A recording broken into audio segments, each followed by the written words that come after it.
1662 সালের মে মাসের কথা। কিং চার্লস দ্য সেকেন্ডের সাথে পর্তুগিজ এক রানীর বিয়ে হয়। তো বিয়ের পর কি হয়, মেয়ে ছেলের বাসায় চলে আসে। So king Charles the second পর্তুগালে যেয়ে পর্তুগিজ এই রানীকে আটলান্টিক পাড়ি দিয়ে ইংল্যান্ডে নিয়ে আসে। শ্বশুর বাড়ি এসে রানী প্রথমেই যে জিনিসটা বলে সেটা হলো, আমি অনেক টায়ার্ড, আমাকে কি কেউ এক কাপ চা খাওয়াইতে পারো নাকি। রানীর এই কথা শুনে চারিদিকে হট্টগোল পড়ে যায় যে রানী চা খাইতে চাইছে।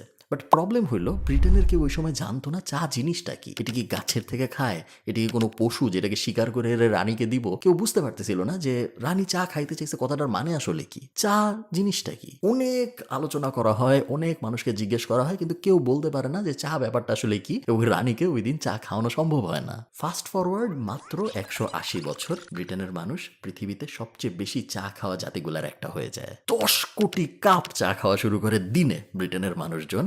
ব্রিটেন একমাত্র দেশ যে চায়ের জন্য 2টা যুদ্ধ পর্যন্ত করছে। 50,000-এর বেশি মানুষ খুন হয়েছে শুধুমাত্র এই চা খাওয়া নিয়ে। এমন এক জিনিস যা কেউ চিনত না, ইভেন রানী যখন চাইছিল তখনও ব্রিটেনের কেউ এই চা জিনিসটা জোগাড় করতে পারেনি। সেই জিনিস ব্রিটেনের ন্যাশনাল ড্রিঙ্ক হয়ে যায়, এবং তারপরে ব্রিটেন এই জিনিসটা পুরা দুনিয়ায় হওয়ানো শুরু করে। পুরা দুনিয়ার মানুষকে ইউনাইটেড কিংডম চা খাওয়ানো শুরু করে। এক কাপ চা হাতে নিয়ে আপনি গল্পটা শোনা শুরু করেন, কারণ চায়ের এই গল্প আমার মনে হয় না আপনি কোথাও শুনছেন। চলেন শুরু করা যায়। আচ্ছা, আমরা অনেকেই ভাবি চা মনে হয় ব্রিটিশদের আবিষ্কার, এবং চা ব্রিটেন যেভাবে জনপ্রিয় করছে এতে এটা মনে করা স্বাভাবিক যে হ্যাঁ, ব্রিটিশরাই মনে হয় চা আবিষ্কার করছে। বাট অ্যাকচুয়াল কথা কিন্তু এরকম না। পৃথিবীতে যে চা বলে একটা জিনিস ছিল এটা ব্রিটিশরা জানতোই না একটা সময় পর্যন্ত। ওদের মেইন ড্রিঙ্ক ছিল কফি। কাহিনীটা একটু অদ্ভুত বাট মজার। খ্রিস্টের জন্মের প্রায় 3000 বছর আগে এক লোক চায়নায় পানি গরম করতেছিল। তো উনি পানি সিদ্ধ যেদিন করতেছিল ওই দিন অনেক বাতাস, এবং বাতাস হইলে যেটা হয় আশপাশের পাতা টাতা উড়ে, এবং ওইরকম একটা পাতা উড়ে উনি যে পানি সিদ্ধ করতেছিল সেই পানির মধ্যে পড়ে। ওই লোকটা খেয়াল করে দেখে পাতাটা পড়ার পরে পানির রংটা বদলানো শুরু করছে।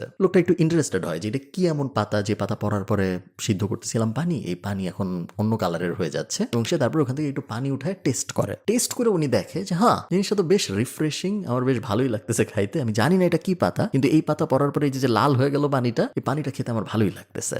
এই যে শুরু হইলো চায়নায় চা প্রসার হওয়া, সেই প্রসার হওয়া আর থামে নাই। চাইনিজ মেডিসিনের অংশ হয়ে যায় চা। বডি পিউরিফাই করা, হজমে সহায়তা করা, এরকম বিভিন্ন গুণাগুণ আপনি যদি পুরানো, অনেক পুরানো 500, 600, 700 বছর আগের চায়নার বিভিন্ন টেক্সট বুক ধরেন, আপনি দেখবেন লেখা আছে যে চায়ের গুণাবলী এই এই জিনিস, চায়ের ভেষজ গুণ এই এই জিনিস, এই এই কারণে আপনার চা খাওয়া উচিত। চা মেইনলি অল্টারনেট মেডিসিন, আমরা যেটাকে বলি যে প্রাকৃতিক ন্যাচারাল মেডিসিন, মধু যেরকম একটা ন্যাচারাল, ওইরকম একটা জিনিস হয়ে যায় চা চায়নার জন্য। এই ভিডিওর স্পন্সর ট্যাপ সেন্ড, যেটা বিদেশ থেকে দেশে টাকা পাঠানোর 100% লিগ্যাল এবং নিরাপদ একটা অ্যাপ। এই অ্যাপ দিয়ে নিশ্চিন্তে 24 ঘন্টা আপনি বিদেশ থেকে দেশে টাকা পাঠাইতে পারেন। ট্যাপ সেন্ড ব্যবহার করার অনেকগুলো সুবিধা আছে, যে কারণে আমি ট্যাপ সেন্ডকে বেশিরভাগ সময় প্রমোট করি। 1 নম্বর সুবিধা, টাকা পাঠানোর সময় সবসময় খুব ভালো এক্সচেঞ্জ রেট পাওয়া যায়। আপনি যখন $1 বা €1 বা £1 পাঠাচ্ছেন, ওই দিনের সমপরিমাণ ওইটার ইকুইভ্যালেন্ট বিডিটি হিসেবে সর্বোচ্চগুলোর একটাই পাওয়া যায় বলে মনে হয় আমার ট্যাপ সেন্ড থেকে। বিদেশ থেকে যখন আপনি দেশে টাকা পাঠান তখন কিন্তু সরকার 2.5% প্রণোদনা দেয়। 100 টাকা পাঠাইলে 102.5 টাকা পাওয়ার কথা, এবং এই প্রণোদনা আপনি ট্যাপ সেন্ড ব্যবহার করলেও পাবেন।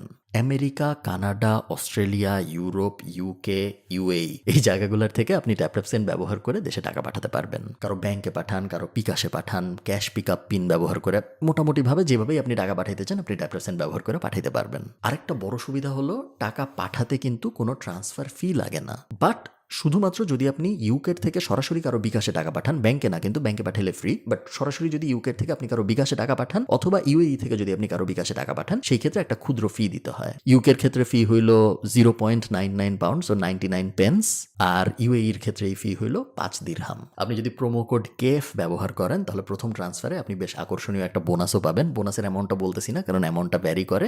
সব বিস্তারিত আমি উপরে নিচে ডেসক্রিপশনে কোথাও দিয়ে রাখবো, আপনারা চেক আউট করে দেখবেন। চলেন আমরা আবার চায়ের ইতিহাসে ফেরত যাই।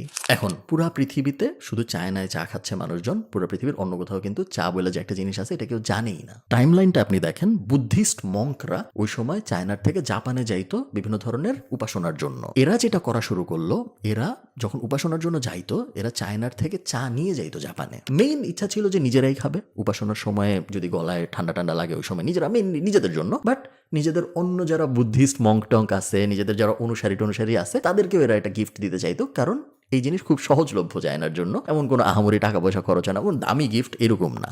এইভাবে বুদ্ধিস্টরা প্রথমে চায়নার থেকে জাপানে নিল চা, এবং তারপরে আস্তে আস্তে পুরো এশিয়ায় চা ছড়ায় যাওয়া শুরু করলো অল্প অল্প করে। তখনও কিন্তু এটা রিক্রিয়েশনাল ড্রিঙ্ক না, মানে আমার ভালো লাগতেছে না আমি চা খাই ওরকম না। কোনো একটা অসুখ হয়েছে বা কোনো একটা কিছুতে খারাপ হয়েছে, হজমে সমস্যা হয়েছে, ওরকম কোনো ওষুধ হিসেবে মেইনলি চা ইউজ করা হইতো, নট জাস্ট যে আমি এমনি খাইতেছি সকালে উঠে, ওরকম ছিল না তখনও। এখন আপনি ইন্টারেস্টিং টুইস্টটা দেখেন, পর্তুগিজদের সাথে ডাচ যারা ওই সময়, তাদের সাথে চায়নার ওই সময় ব্যবসা বাণিজ্য বাড়তেছে। পর্তুগিজরা তখন মেইনলি চায়নায় আসতো সিল্ক কিনতে এবং মশলা কিনতে। আপনারা যারা আমার ইস্ট ইন্ডিয়ার ভিডিওটা দেখছেন, ইস্ট ইন্ডিয়ার কোম্পানির ভিডিওতে আমি বিস্তারিত বর্ণনা করছি যে ইস্ট ইন্ডিয়া কোম্পানি এবং ডাচ ইস্ট ইন্ডিয়া কোম্পানি এই দুইটার পার্থক্য কি ছিল, এবং ডাচ ইস্ট ইন্ডিয়া কোম্পানি যেটা, ওটা কিন্তু আমরা যেটাকে ইস্ট ইন্ডিয়া কোম্পানি বলে চিনি, যেটা শাসন করছে শোষণ করছে, ওইটার থেকে অনেক অনেক বেশি পাওয়ারফুল একটা কোম্পানি ছিল। তো যাই হোক, এই ডাচ ইস্ট ইন্ডিয়া কোম্পানি, পর্তুগিজরা ওরা আসতো চায়নায় মশলা কিনতে, সিল্ক কিনতে, এবং ওরা এই ওদের চায়নায় যাদের কাছ থেকে কিন্তু এরাই ওদের বলতো যে হ্যাঁ আমাদের এখানে ভাই চা বলে একটা জিনিস পপুলার হওয়া শুরু করছে, এইটাও একটু নিয়ে দেখো কেমন হয়, সস্তায় দিচ্ছি, কোনো সমস্যা নেই, তোমরা তো মশলা নিচ্ছই, তোমরা তো সিল্ক নিচ্ছই, কিছুদিনের জন্য এই চাটাও নিয়ে দেখো যে তোমার দেশ পর্তুগিজরা এই জিনিস খায় মজা টজা পায় নাকি। তো ওরা আস্তে আস্তে এই কনভিন্স হয়ে চা ইম্পোর্ট করাও শুরু করে। শুরুতে এই জিনিস ইম্পোর্ট করা হয় এলিটদের জন্য, পর্তুগিজ এলিট, ইউরোপিয়ান এলিট যারা আছে, তারা লাখ লাখ, আজকের দিনের হিসাবে লাখ লাখ রৌপ্য মুদ্রা এবং সিলভার দিয়ে চা কিনত, এবং চা এক্সপায়ার হইতো না। চা ওরা বছরের পর বছর রেখে দিত, যেহেতু ভয়ঙ্কর দামি একটা জিনিস, এবং আস্তে আস্তে খেত। মেইনলি মহিলারা খেত, বড়লোক মহিলারা, এবং বড়লোক মহিলাদের বাসায় যখন অন্যান্য বড়লোক মহিলারা আসতো, তখন সবাই মিলে একসাথে চা বানাইতো এবং একসাথে চা খাইতো। এটা এত দামি একটা জিনিস ছিল যে চাকর বাকর দিয়ে বানাবো, আমার ঘরের যে অন্যান্য খাবার রান্না করে তাকে দিয়ে বানাবো, এরকম হইতো না। চা শুধুমাত্র বাড়ির যে মেইন মহিলা, যে ওয়াইফ বা যে মেয়ে, সেই বানাইতো অন্যান্য মহিলাদের সার্ভ করার জন্য। এইভাবে ডাচ ইস্ট ইন্ডিয়া কোম্পানি চায়নার থেকে চা নিয়ে আসে পর্তুগিজদের কাছে, পর্তুগিজরা চায়ের হ্যাবিটের ভিতরে ঢুকে, এবং ওইভাবে রানী ওই হ্যাবিটটা পায়, যে রানীর কথা আমি আপনাদের ভিডিও শুরুতে বলতেছিলাম। এখন ব্রিটিশ ইস্ট ইন্ডিয়া কোম্পানি তখন আস্তে আস্তে বড়লোক হওয়া শুরু করছে। ওরাও রেগুলারলি শিপ নিয়ে যাচ্ছে এশিয়ায়, ওরাও রেগুলারলি মশলা আনতেছে, এবং ওরা যখন দেখে যে ডাচ ইস্ট ইন্ডিয়া কোম্পানি এত ভালো করতেছে চা নামের এই জিনিসটাকে নিয়ে, তখন ওরা ভাবে আচ্ছা আমরাও তাহলে কিছু চা ইম্পোর্ট করি ব্রিটিশ কিংডমের ভিতরে। এগেন সেম প্রিন্সিপাল, ওরা দেখে যে পর্তুগিজ বড়লোক মহিলারা চা খায়, ওরা চা ইম্পোর্ট করে, এবং ইম্পোর্ট করে ব্রিটিশ বড়লোক যেসব মহিলা টহিলা আছে তাদেরকে বলে যে দেখো ইউরোপিয়ান বড়লোক মহিলারা তো এই জিনিস খায়, আমরাও এশিয়া থেকে এটা ইম্পোর্ট করছি, তোমরা এটা খায় দেখো কেমন লাগে। আপনারা কি কখনো কিটি পার্টি, টি পার্টি এই ধরনের কথাবার্তা শুনছেন? এই লিঙ্গটার সাথে আপনারা পরিচিত? এই যে কিটি পার্টি, টি পার্টি, এই কথাটা আসছে ওই সময়ের থেকে, কারণ ওই সময়ে ব্রিটিশ মহিলারা যারা বড় লোক ছিলেন তারা একসাথে চা বানাইতো, এবং তারপরে তারা একসাথে বসে গল্প গুজব করতো, ওটাকে বলা হয়তো টি পার্টি বা কিটি পার্টি, এবং ওখান থেকে আজকের দিনের টি পার্টি ব্যাপারটার জন্ম। এখন প্রশ্ন হইল কিভাবে এই প্রিমিয়াম মহিলাদের লাক্সারি ড্রিঙ্ক আস্তে আস্তে সবার ড্রিঙ্ক হয়ে গেল। আমি যে সময়ের কথা বলতেছি এই সময়ে মেয়েরা খেত চা, তাও খুব কম যেহেতু অনেক দামি জিনিস, আর ছেলেরা মেইনলি খেত কফি এবং বিয়ার। কফির এবং বিয়ারের দুইটারই কিছু বড় বড় সমস্যা ছিল। কফির মেইন সমস্যা যেটা ছিল সেটা হলো কফি বানানো অনেক কঠিন। কফি ওই সময়ে মানে বড় বিন থেকে গ্রাইন্ড করে ছোট বিন কফির যে গুঁড়া আমরা খাই, ওই প্রসেস অত সহজ ছিল না ওই সময়। আর বিয়ারের বা অন্যান্য মদের যে প্রবলেমটা ছিল সেটা হলো ওগুলা খাইলে আপনি আর নর্মালি চিন্তা করতে পারেন আপনি মাতাল হয়ে যাইতেন, এবং মাতাল হয়ে যাওয়া মানে কি, আপনি যদি দিনে দুপুরে মাতাল হয়ে যান আপনি কলকারখানায় কাজ করতে পারবেন না। ছেলেদের জন্য বড় একটা সমস্যা ছিল, কারণ ছেলেরা তো কাজ করতো ওই সময়ে। বিভিন্ন ফ্যাক্টরির মালিকরা ওই সময় দেখলো যে হ্যাঁ আমার কর্মীরা যদি কফি খায় তাহলে একটা কফি বানাইতেই ওদের আধা ঘন্টা 1 ঘন্টা চলে যায়, কারণ ফার্স্টে গুঁড়া করে এই করে করে অনেক অনেক কাহিনী। ওরা যদি বিয়ার খায় কফি না খায় তাহলে ওদের কাজের প্রোডাক্টিভিটি আবার অনেক কমে যায়, কারণ ওরা মাতাল হয়ে যায়। আমরা দেখছি মহিলারা একটা জিনিস খায় যেখানে গরম পানির মধ্যে কিছু পাতা দেয়, পানিটা লাল হয়ে যায় এবং তারপর ওটা খায়, বেশ চাঙ্গা লাগে। হোয়াট ইফ আমরা আমাদের ফ্যাক্টরির ভিতরে এই জিনিসটাই ইনক্লুড করি? আরেকটা ব্যাপার ফ্যাক্টরির মালিকরা দেখছে ওই সময়, যে এই যে গরম পানির ভিতরে পাতা দিচ্ছি, পানিটা লাল হয়ে যাচ্ছে, এইটার মধ্যে এখন যদি আমি একটু চিনি দেই তাহলে আরো বেশি এনার্জি বুস্ট হয়, কারণ সুগার থেকে এনার্জি পাওয়া যায়। এই থেকে শুরু ব্রিটিশ ওয়ার্কাররা ফার্স্টে চা খাওয়া শুরু করে, ছেলেরা, এবং বিয়ার আস্তে আস্তে চলে যায়, কফি আস্তে আস্তে চলে যাওয়া শুরু করে, এবং চা দিয়ে রিপ্লেস হয়ে যাওয়া শুরু করে। যখন একটা ওয়ার্কিং ক্লাস, আপনারা ইমোশনাল অ্যাঙ্গেলটা একটু বুঝছেন, যখন একটা ওয়ার্কিং ক্লাস কোনো জিনিস খাওয়া শুরু করে ছেলেরা, তখন ওই জিনিসের ভিতরে আর এটা শুধু মেয়েরা খায়, ধর এটা মেয়েদের জিনিস, এটা পিঙ্ক, ওই ব্যাপারটা তখন আর থাকে না, কারণ সবাই দেখতেছে যে হ্যাঁ ফ্যাক্টরিতে যারা কাজ করে, যারা এত এত কঠিন কায়িক পরিশ্রম করে, তারাই চা খাচ্ছে। ওইটা যখন সাধারণ ব্রিটিশ মানুষজন দেখে, ছেলেরা, তখন তারা বলছে হ্যাঁ ঠিক আছে, ফ্যাক্টরিতে যে কাজ করতেছে, যার এত মাসেল, যে এত কঠিন পরিশ্রম করছে, সে যদি চা খাইতে পারে আমি কেন খাবো না, আমিও খাবো। চা আস্তে আস্তে ব্রিটিশ হাউস হোল্ড নেম হয়ে যায়, প্রত্যেকটা পরিবার চা খাওয়া শুরু করে, ছেলে মেয়ে সবাই। যখন চা আস্তে আস্তে সবার ড্রিঙ্ক হয়ে যায়, তখন ইস্ট ইন্ডিয়া কোম্পানিরও ব্যবসা আস্তে আস্তে বদলায় যাওয়া শুরু করে। আগে ওরা মশলা আনতো, সাথে অল্প একটু চা। এখন ওরা দেখা যায় মেনলি চাই আনতেছে, সাথে অল্প একটু সিল্ক, অল্প একটু মশলা, অন্যান্য জিনিসপত্র। ব্রিটিশ সরকার যখন দেখে যে মানুষ এরকম পাগলের মতো চা খাচ্ছে, ব্রিটিশ সরকার যে খারাপ, ওরা সবসময়ের মতো সেম কাজই করে, ওরা বিশাল একটা ট্যাক্স বসায়। এমনিই চা দামি জিনিস ছিল, এরপরে ব্রিটিশ সরকার যখন ট্যাক্স বসায়, চা হয়ে যায় আরো দামি জিনিস। এরকম একটা দামি জিনিস যেটা মানুষ খাইতে চাচ্ছে কিন্তু খাইতে পারতেছে না, এরকম জিনিসের এরকম কাহিনী যখন হয়, তখন কি হয় বলেন তো? ড্রাগের সাথে এক্স্যাক্টলি যা হয়, চায়ের সাথেও তাই হওয়া শুরু হয়। মানুষজন চা স্মাগলিং করা শুরু করে, পর্তুগাল থেকে, ইউরোপের অন্যান্য রিজিয়ন থেকে স্মাগল করে করে গোপনে চা নিয়ে আসা হয় ব্রিটিশ কিংডমে। ইল্লিগাল জিনিসপত্র, চায়ের মধ্যে ঘাস মিশানো, চায়ের মধ্যে অন্যান্য গাছের পাতা মিশানো।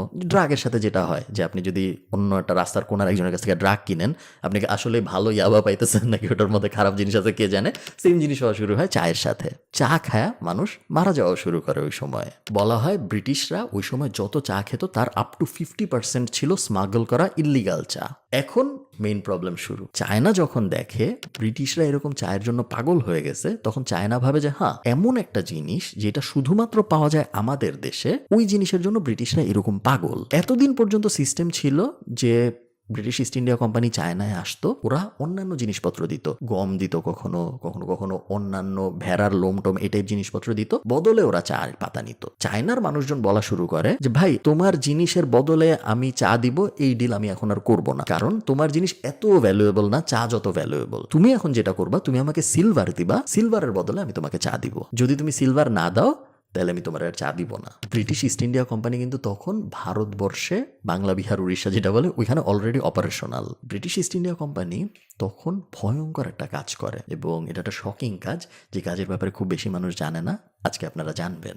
ওরা বাংলা, বিহার, আসাম এই অঞ্চলগুলায় ওপিয়ামের চাষ করা শুরু করে। ওপিয়ামের বাংলা হলো আফিম। চাষিদেরকে বাধ্য করা হয় যে তুমি চাল ফলাবা না, তুমি ডাল ফলাবা না, তোমার জমি টমি যা আছে সবকিছুতে তোমার শুধুমাত্র আফিমের চাষ করতে হবে। নীল চাষ নিয়ে আপনারা অনেক কাহিনী শুনছেন না, যে নীল রঙের জন্য, নীল চাষ করানোর জন্য আঙ্গুল কাটে দেওয়া হইতো চাষিদের। এটা তার অনেক আগের কাহিনী। প্রথমে কিন্তু আফিম চাষ করানো হয় ওদের দিয়ে। টুইস্টটা কি করছে ওরা দেখেন, ওরা ফার্স্টে বাংলা, বিহার, আসাম এই অঞ্চলগুলো আফিম চাষ করাইতো, আফিম নিত, চায়নায় যায় এই আফিম বিক্রি করে সিলভার নিত। আফিম তো ইল্লিগাল একটা জিনিস চায়নায়, সো ইল্লিগাল ড্রাগ লর্ডদের কাছে ওরা ফার্স্টে আফিম বেচতো, ড্রাগ লর্ডদের কাছ থেকে সিলভার নিত। ওরা কিন্তু অলরেডি চায়নায়, চায়নার ড্রাগ লর্ডদের কাছ থেকে ওরা সিলভার নিচ্ছে। এরপরে ওই সিলভার আবার চায়নার ব্যবসায়ীদের দিয়ে ওখান থেকে চা নিত। সো মেইনলি ওরা আসলে আফিম দিয়েই চা নিচ্ছে, কিন্তু ফার্স্টে আফিম দিয়ে সিলভার নিচ্ছে, তারপরে আবার সেই সিলভার দিয়ে চা নিচ্ছে। এই মাছের তেলে মাছ ভাজার সিস্টেমটা করতে যায় ইস্ট ইন্ডিয়া কোম্পানি দুইটা ভয়ঙ্কর ক্ষতি করে।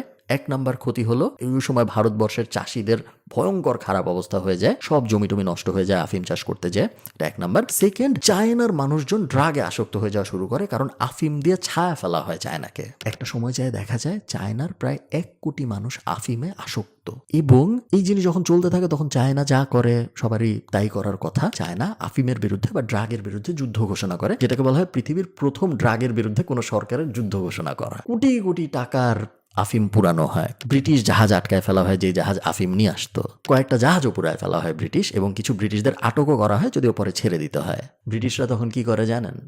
ব্রিটিশরা তখন চায়নার বিরুদ্ধে যুদ্ধ ঘোষণা করে, কারণ ওরা বলে যে মুক্ত বাণিজ্য, আমরা একটা জিনিস আমরা তো ভাই তোমাদের জোর করে কিনাইতেছি না, তোমাদের মানুষজনই আমাদের কাছ থেকে আফিম কিনতেছে, আবার আমরাই তোমাদের কাছ থেকে টাকা দিয়েই চা কিনতেছি, আমরা তো জোর জবরদস্তি করে কোনো কিছু করতেছি না, উল্টা তোমরা জোর জবরদস্তি করতেছো, তোমরা আমার বিক্রি করতে দিচ্ছ না, তোমরা আমাদের জাহাজ পুরাই দিচ্ছ, তোমরা আমাদের জাহাজ আটকায় ফেলতেছো, তোমরা আমাদের মানুষও আটকায় ফেলতেছো। এই জিনিস তো ব্রিটিশ কিংডম, আমাদের রানী, আমাদের রাজা মানবে না কখনো। আমরা চাইনিজ এম্পায়ারের বিরুদ্ধে যুদ্ধ ঘোষণা করলাম। যেই সময় এই যুদ্ধ ঘোষণা করা হইলো, তখন ব্রিটিশ, আপনারা বুঝতেই পারতেছেন, তখন ওরা পুরো পৃথিবী শাসন করতেছে অলমোস্ট। ওদের যে পাওয়ার, তার পাওয়ারের কাছে চায়নার পাওয়ার কিছুই না। ওদের বড় বড় গান বোট আছে, ওদের নৌবাহিনী পৃথিবীর সবচেয়ে স্ট্রংগেস্ট নৌবাহিনী। ইভেন ওদের তখন আস্তে আস্তে এয়ার বাহিনীও বানানো শুরু করার পরিকল্পনা চলতেছে। তো ওই রকম সময় চায়নার কোনো উপায় ছিল না ব্রিটিশদের সাথে জিতার।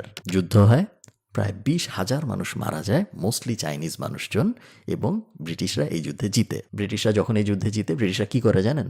ওরা হংকং দখল করে ফেলে, এবং হংকং নিয়ে যে ঝামেলা, এই ঝামেলার শুরুটা ওই সময়ের থেকে চাকে কেন্দ্র করে। হংকং হয়ে যায় ইউনাইটেড কিংডমের, হংকংয়ের সব পোর্ট খুলে দেওয়া হয় এবং ওই পোর্টগুলোয় আফিমের জাহাজ আবার ভিড়া শুরু হয় এবং এই আফিমের জাহাজ হংকংয়ে ভিড়ে এবং হংকং থেকে মেইনল্যান্ড চায়নায় আফিমের ডিস্ট্রিবিউশন শুরু হয়। এই লোকের নাম রবার্ট ফরচুন। এই লোকের কাহিনী কেন জরুরি?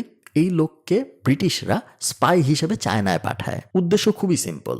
দেখেন, মেইন প্রবলেম কিন্তু এখনো আছে যে চা পৃথিবীতে শুধুমাত্র চায়নাই হয়, অন্য কোনো জায়গায় হয় না। এখন ব্রিটিশরা তো পৃথিবীর অন্যান্য অনেক জায়গার মালিক, ধরেন পুরো ভারতবর্ষের মালিকই তখন ব্রিটিশরা বলা যায়, যেহেতু ওরা দখল করে রাখছে। আরও পৃথিবীর অন্যান্য অনেক অনেক অঞ্চল, অস্ট্রেলিয়া হাবিজাবি, ওগুলার মালিকও ব্রিটিশরা। তো ওদের মাথায় যে জিনিসটা চলতেছিল যে চা কিভাবে বানানো হয়, চায়ের গাছ টাছ কিভাবে হয়, এই জিনিস যদি আমরা জানতে পারি তাহলে আমাদের চায়নার সাথে আর ট্রেডই করা লাগবে না। আমরা আমাদের অঞ্চলে ফলাবো চা এবং তারপরে আমাদের অঞ্চলে ফলায় আমরা চা খাবো। চায়নার উপর যে ডিপেন্ডেন্সি, যে পৃথিবীতে শুধু চায়নাই চা হয়, এই ডিপেন্ডেন্সিটা আমাদের কমাইতে হবে। চায়না তো বলবে না চা কিভাবে বানানো হয়। এই কারণে রবার্ট ফরচুনকে পাঠানো হয় যে তোমার কাজ, তুমি স্পাই, তুমি যা বুঝা আসবা চা কিভাবে হয়, যদি পারো তাহলে 2-1টা গাছ একদম মানে শিকড় সহ নিয়ে আসবা, যেন এই সেম গাছ আমরা আবার লাগাইতে পারি আমাদের কোনো একটা অঞ্চলে। রবার্ট ফরচুন শুধু যে সফল হয় তা না, ও যে শুধু চায়ের চারা নিয়ে আসে তা না, চায়ের চারা তো আনেই, চায়ের বীজ তো আনেই, একই সাথে চা বানাইতে পারে এবং চায়ের চাষ করে এরকম 2জন চাইনিজ মানুষকেও ঘুষ দিয়ে নিয়ে আসে যে তোমরা আমার অঞ্চলে চলো, তোমরা ব্রিটিশ কিংডমে চলো, তোমাদেরকে অনেক টাকা পয়সা দিব, তোমরা ওখানে যায় চায়ের চাষ করবা। ইন্ডিয়ার আসামে এবং শ্রীলঙ্কার এই 2টা জায়গায় প্রথমে ইংল্যান্ড চায়ের চাষ করা শুরু করে। ইস্ট ইন্ডিয়া কোম্পানি মোটামুটি পাবলিকলি অ্যানাউন্সমেন্ট দিয়ে বলে যে ভাই, আমাদের এখন আর চায়নার উপর ডিপেন্ডেন্সি নাই, চা কেমনে বানাইতে হয় আমরাও জানি, আমাদের কাছেও এখন মানুষ আছে যারা চা কেমনে বানাইতে হয় জানে, গাছগাছালি সবকিছু আমাদের আছে। আমরা এই যে শিলং, আসাম, সব জায়গায় চায়ের চারা লাগাইছি, মাত্র 1-2 বছর সময় লাগবে, এরপরে চায়নার সাথে আমাদের কোনো আর ডিল করতে হবে না। আপনারা আজকে যে শুনেন আসামের চা অনেক জনপ্রিয়, আপনারা আজকে যে শুনেন শিলংয়ের চা অনেক জনপ্রিয়, কেন হয়েছে জানেন? কারণ আসামে, শিলংয়ে, আশপাশের এই পুরা বেল্টটায় ব্রিটিশ ইস্ট ইন্ডিয়া কোম্পানি তখন চায়নার থেকে চুরি করে এনে চা লাগাইছে এবং এই জায়গাগুলোয় তারপরে পৃথিবীর প্রথম চায়নার বাইরে কোনো একটা জায়গায় চা হওয়া শুরু করছে এবং তারপরে চায়ের জন্য এই অঞ্চলগুলো জনপ্রিয় হওয়া শুরু করছে। আপনি একটা ব্যাপার চিন্তা করেন, চায়ের মতো একটা জিনিস নিয়ে, একটা ড্রিঙ্ক যেটা দিয়ে নেশা হওয়ার কথাও না, এইরকম একটা ড্রিঙ্ক নিয়ে ব্রিটিশ ইস্ট ইন্ডিয়া কোম্পানি বা ইংল্যান্ড কি কি কাহিনী করলো। হাজার হাজার ফার্মার শেষ করলো, হাজার হাজার জমি শেষ করলো, 50,000-এর বেশি মানুষ খুন হইল, শুধু জানি সবাই চা খাইতে পারে। চায়নার কুন ডাইনেস্টির কিন্তু পতন হয় এই চায়ের কারণে। চা নিয়ে যুদ্ধ করতে যায় ব্রিটিশদের সাথে না পারার কারণে কুন ডাইনেস্টির পতন হয়। ইন্ডিয়া যে ফার্মিংয়ের জন্য বিখ্যাত হওয়া শুরু হয়, এটাও হয় চায়ের কারণে। কারণ আস্তে আস্তে চা ফলানোর কারণে ইন্ডিয়ার ইকোনমি কিছু কিছু অঞ্চলে গ্রো করা শুরু করে এবং ইন্ডিয়ায় যে চাষবাস করে ভালো কিছু করা সম্ভব, এটা ওই সময় আস্তে আস্তে বলা শুরু করে পৃথিবীর সবাই। এবং সবচেয়ে অদ্ভুত ব্যাপার, হংকংকে দখলই করে ফেলে ব্রিটিশ ইস্ট ইন্ডিয়া কোম্পানি বা ব্রিটিশ কিংডম এবং তারপরে কিন্তু অনেক দিন পর্যন্ত হংকং ব্রিটিশদের এম্পায়ারের আন্ডারে থাকে, চায়নার না। এবং এখনও আজকের দিন পর্যন্ত হংকং নিয়ে ঝামেলা আছে, আপনারা জানেন। এই ঝামেলার সূত্রপাত ওই চা নিয়ে ক্যাচাল থেকে। এত অদ্ভুত কাহিনী আমার ধারণা চা নিয়ে যে আছে এটা আপনারা জানতেন না, এই কারণে আমি আপনাদের সাথে শেয়ার করলাম আজকে এই কাহিনী। এবং কাহিনী যে শেষ এরকম না, চা নিয়ে কাহিনী কিন্তু তারপরেও চলছে। আমেরিকা যে আজকে স্বাধীন দেশ, এই স্বাধীন দেশ হওয়ার পিছনে, আমেরিকার স্বাধীন দেশ হওয়ার পিছনেও কিন্তু চায়ের অবদান আছে। যদি আপনারা এই কাহিনী জানতে চান আমাকে কমেন্টে জানাবেন। ভালো থাকেন সবাই, সবার সাথে দেখা হবে পরের ভিডিওতে। ভিডিও শেষ, বাট কুইকলি একটা জিনিস আপনাদের জানায় রাখি, আমার কিন্তু একটা 1-on-1 মেন্টরশিপ প্রোগ্রাম আছে, যেখানে 24 মাস ধরে আমি এবং আপনি একা একা 1-to-1 কনসালটেন্সির মাধ্যমে আপনাকে একটা বিজনেস দাঁড় করাইতে হেল্প করব আমি। এবং পুরোপুরি ফাইন্যান্সিয়াল ফ্রিডমের গ্যারান্টিওয়ালা একটা 1-on-1 মেন্টরশিপ এটা। কারণ 2 বছর পরে যায় বাই এনি চান্স যদি দেখা যায় যে আপনার ওই বিজনেস দাঁড়ায় নাই, তাহলে আমি আপনাকে একটা জব দিব, যেন আপনার কখনোই মনে না হয় যে আপনার ফাইন্যান্সিয়ালি কোনো লস হয়েছে এই মেন্টরশিপ প্রোগ্রামে জয়েন করে। আপনার বাসায় বই পাঠানোর থেকে শুরু করে আপনার যা যা কোর্স লাগবে সব আমি কিনে দিব। মোটামুটিভাবে আপনার পুরা লাইফ সেট করে দেওয়ার জন্যই আমি মেন্টরশিপ প্রোগ্রামটা বানাইছি। সব বিস্তারিত ডেসক্রিপশনে কোথাও দেওয়া থাকবে, আপনারা চেক আউট করে দেখবেন। ধন্যবাদ।